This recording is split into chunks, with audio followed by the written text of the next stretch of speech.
नमस्कार दोस्तों, एक बार फिर से आपका बहुत बहुत स्वागत है मेरा इस चैनल में।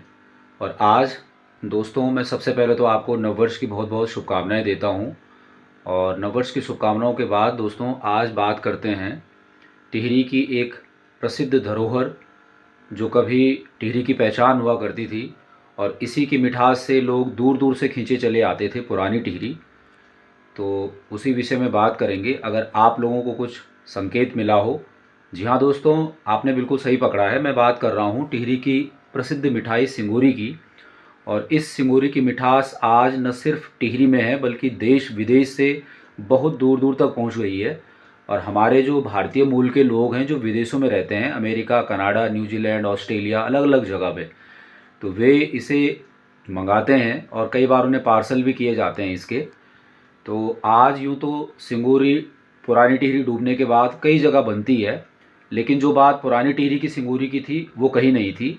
तो ऐसे में हमारे बीच के एक प्रगतिशील किसान हैं जिनका नाम है श्री चंद्रमणि बडोनी जी। तो इन्होंने एक प्रयास किया, क्योंकि ये उस दौर के थे दोस्तों जब पुरानी टिहरी में सिंगूरी बना करती थी शुद्ध मावे से। तो इन्होंने एक प्रयास किया कि क्यों ना गांव में ही हम शुद्ध मावे से इस सिंगूरी को तैयार करें। तो उनका ये प्रयास काफ़ी सफल हुआ। तो उन्होंने इसमें काफ़ी मेहनत की है और उन्होंने अपने पास लगभग 8 भैंसें रखी हुई हैं और उन्हीं भैंसों के शुद्ध दूध से वे इस मावे को बनाते हैं और उसके बाद इस सिंगूरी को। तो जीआई टैग दोस्तों इस सिंगूरी को मिला हुआ है। और भारत सरकार ने जब से इस सिंगूरी को जीआई टैग दिया है तो तब से पूरे विश्व भर में इसकी एक अलग पहचान बनी है। और अलग पहचान बनने के साथ साथ ही खाद्य सुरक्षा विभाग और उत्तराखंड टूरिज्म डिपार्टमेंट भी इसकी मॉनिटरिंग करता है लगातार, कि ताकि किसी प्रकार की मिलावट इस सिंगूरी में ना हो। क्योंकि ज्योग्राफिकल इंडिकेशन मिलने के बाद उस खाद्य पदार्थ की कई नामों से ब्रांडिंग होती है और देश विदेशों तक उसकी पहचान बनती है। तो अगर वो मिलावट का पाया गया तो इससे स्थान का नाम भी खराब होता है और पूरे प्रदेश का भी। तो दोस्तों इंद्रमणि बडोनी जी सिर्फ इसी क्षेत्र में नहीं बल्कि किसान और उद्यमिता और अन्य क्षेत्रों में भी काफ़ी प्रगतिशील हैं। उन्हें कई बार मुख्यमंत्री पुरस्कार से भी नवाजा जा चुका है।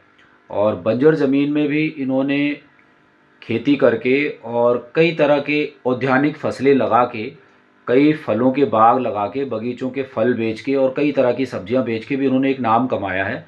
इनके बाग में आपको हर तरह के फल मिल जाएंगे और साथ ही पशुपालन में भी ये नंबर 1 पे हैं। तो बडोनी जी ने एक बहुत अच्छा प्रयास किया है दोस्तों। तो चलिए इनके प्रयास को और भी सफल बनाते हैं और आपको दिखाते हैं उनकी प्रसिद्ध सिंगूरी। जैसा कि आप ये देख पा रहे हो, ये इनकी उसी मिठाई के डब्बे का कवर है। इसमें इन्होंने साफ साफ नाम लिखा हुआ है अपना और दोनों मोबाइल नंबर भी अंकित किए हुए हैं। लोकल फॉर वोकल, लोकल मावे की पुरानी टिहरी की शुद्ध सिंगूरी। तो ग्राम पिपोला के पट्टी ढुंगमंदार के रहने वाले हैं ये।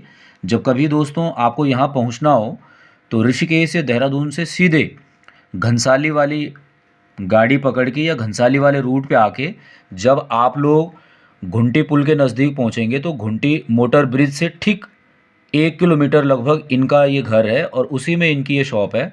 तो वहीं पे इन्होंने अपने सामने अपने भैंसों का शुद्ध दूध निकाल कर और उसी को चूल्हे में गर्म करके और लगातार पका के लगभग 6-7 घंटे की मेहनत के बाद ये सिंगूरी बनती है। तो मेहनत तो दोस्तों इसमें बहुत ज़्यादा है, लेकिन कुछ मानक भी हैं शुद्धता के। इसीलिए आज ये पूरे विश्व भर में प्रसिद्ध है, पुरानी टिहरी की मिठास भरी सिंगूरी। तो चलिए अब आपको दिखाते हैं ये। तो ये है दोस्तों पुरानी टिहरी की शुद्ध सिंगूरी और ये इसके कोन हैं।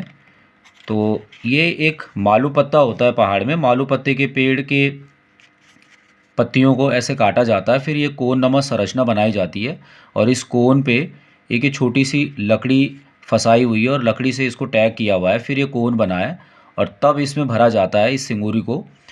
तो उन्होंने ये बताया है कि जो 12 किलो दूध जो हम लेते हैं, 12 किलो शुद्ध दूध भैंस का, उसे एक बहुत बड़ी कढ़ाई में लगातार धीमी धीमी आंच में पकाया जाता है लगभग 6 घंटे और कई बार 8 घंटे तक भी।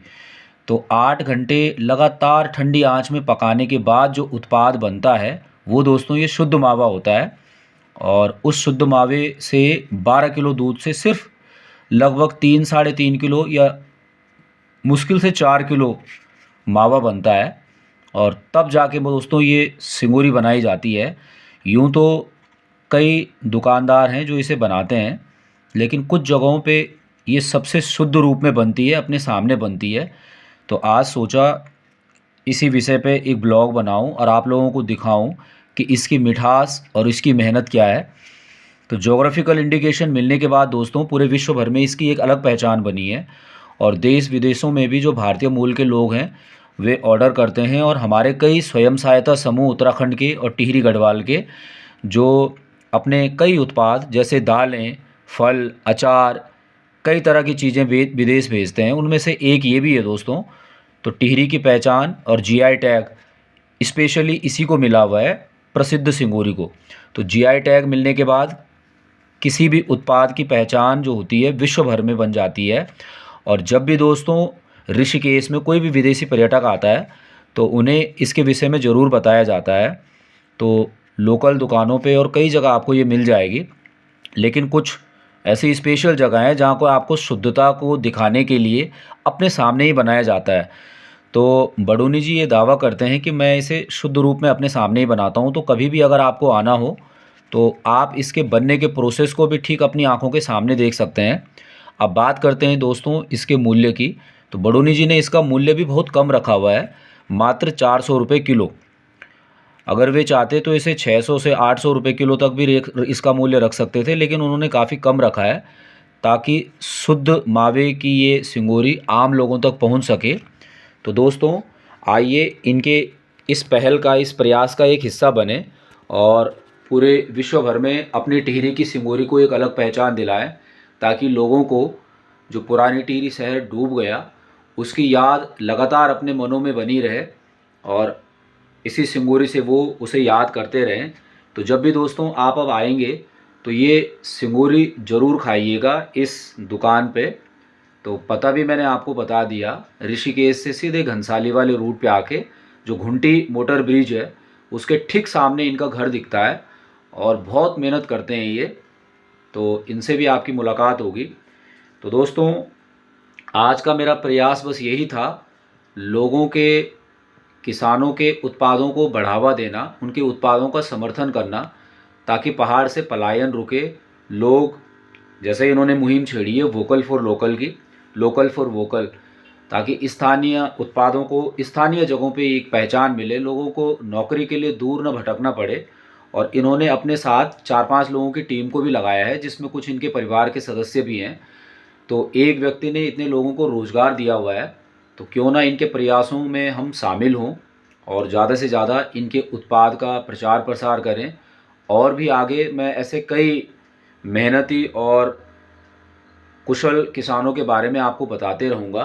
तो तब तक के लिए दोस्तों आपका बहुत बहुत धन्यवाद। आज का आपका ब्लॉग ये कैसा लगा ये आप ज़रूर कमेंट कर बताइएगा। और जिन लोगों ने ये चैनल सब्सक्राइब नहीं किया है वो प्लीज़ इसे सब्सक्राइब कर लें। और हमारे फेसबुक पेज को भी प्लीज़ आप फॉलो करें जो इसी नाम से है। तब तक के लिए दोस्तों बहुत बहुत धन्यवाद।